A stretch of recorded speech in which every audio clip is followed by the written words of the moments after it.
4 movies sucked. Okay. As you watch this video, bear in mind that Spielberg's West Side Story doesn't open until next month, okay?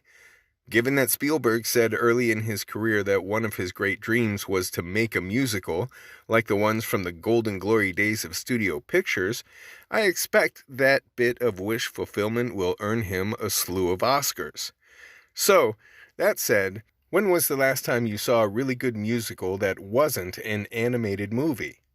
The last one I truly enjoyed was that Hugh Jackman extravaganza about P.T. Barnum. It drew a lot of heat because, in reality, Barnum was a pretty awful human being, and I get why some people may have objected to the shiny, sparkly, sympathetic, feel-good portrayal, but the message of The Greatest Showman was fantastic. I highly recommend that one. That and Hedwig. Hedwig and the Angry Inch was mind-blowing amazing. But even above those recommendations comfortably resides a unique movie musical experience, one that stands alone and even amongst the greatest of the great studio musicals from the golden age of Hollywood. I speak, of course, of The Blues Brothers, starring Dan Akroyd and John Belushi, and featuring the musical talents of some of the greatest blues and R&B legends of the time, literal pioneers of a new American sound, some of whom made their first and only appearance in a major motion picture right here in The Blues Brothers. Whoa! Thank you, ladies and gentlemen. That was Boom Boom, the song that I wrote back in the 50s.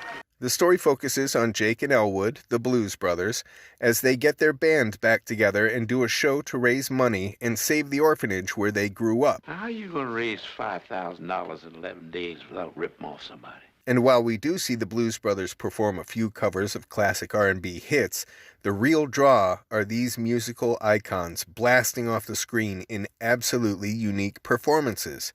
This was before MTV, so it's not even like music videos were a thing at the time either. And it works. We get to enjoy these legends and their music, but they aren't simply cameos. These legends are given specific characters and are a part of the story, dealing with the Blues Brothers over some shenanigans or another as the movie plays out. The Blues Brothers? Shit. Never before or since have we seen a showcase of musical legends framed under the guise of a comedy, featuring 2 guys from TV. Even if that show was Saturday Night Live, and these 2 were already skyrocketing towards international stardom. We're on a mission from God. Sure, you could bring up Jerry Lewis and Dean Martin, the traveling pictures of Bing Crosby and Bob Hope, or I suppose any other number of comedy duos from the old studio days, but those were studio pictures of a different time. This movie has a charm all its own with its rough-around-the-edges approach. Speaking of skyrocketing stardom, look, there's a pre-Pee-wee Paul Rubens, a Pee-wee preview, you might say. And here's Carrie Fisher proving Princess Leia never needed a lightsaber. Oh, and is that Steven Spielberg jumping in to help his friends shoot a scene real quick just for fun? And yup, that's Frank Oz, the voice of Miss Piggy and Yoda, holding that used condom. Unsoiled. See what I mean? This was literally capturing lightning in a bottle. It's not just an entertaining movie, it's an historical archive of legends at various stages of their respective careers. So, why doesn't this movie get the recognition as one of the greatest movie musicals of all time? 2 reasons. First and foremost, of course, is that it was marketed as a comedy, meaning the studio that produced it downplayed the musical numbers to push Belushi and Akroyd. And why not? The movie's called The Blues Brothers, after all. So these appearances served as a nice surprise for all the audience going to see it for the first time. It was a nice touch to assure that word of mouth had something to talk about, and helped carry the movie through respectable VHS and DVD sales. The focus remains on Jake and Elwood, but hidden under the wrapper is a treasure trove of blues and R&B legends performing some of their greatest hits. The other reason people forget that this is a musical is because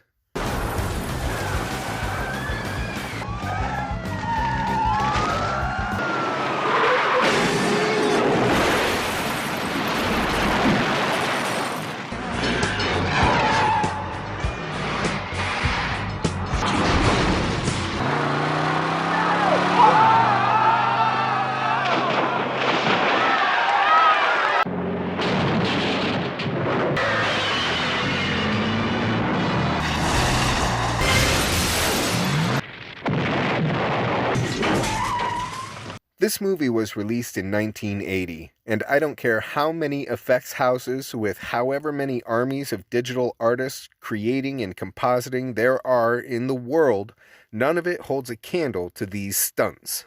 Because it's all real. Imagine trying these stunts today in a Tesla. You're never gonna come close. Fast and the Furious, more like flaccid and foolish. Sure, most of the car chase movies these days are flashy and stylish and do have some cool driving sequences, but the minute you get to something like this,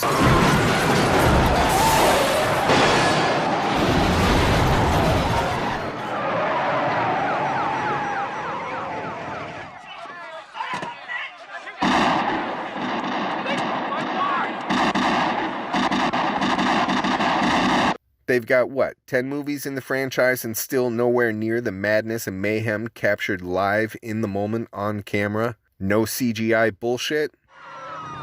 More than the comedy, more than the music, this is what people talked about the most. And in a way, it's a testament to the glory days of the U.S. automobile, when cars were big, the engines were strong, and the body and frame were all metal. When gas cost 25 cents a gallon and freedom was more than a quaint concept no one truly believes in anymore. It's 106 miles to Chicago. We got a full tank of gas, half a pack of cigarettes. It's dark, and we're wearing sunglasses. Hit it. You can get the DVD from your local library for free.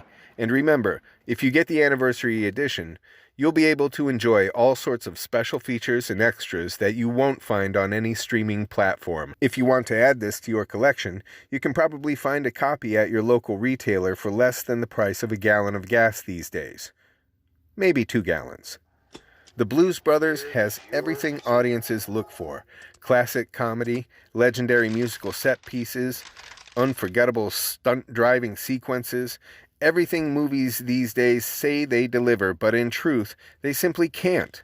As much as the movie is a product of the era in which it was made, before movies sucked, for me, this movie remains a classic for all time.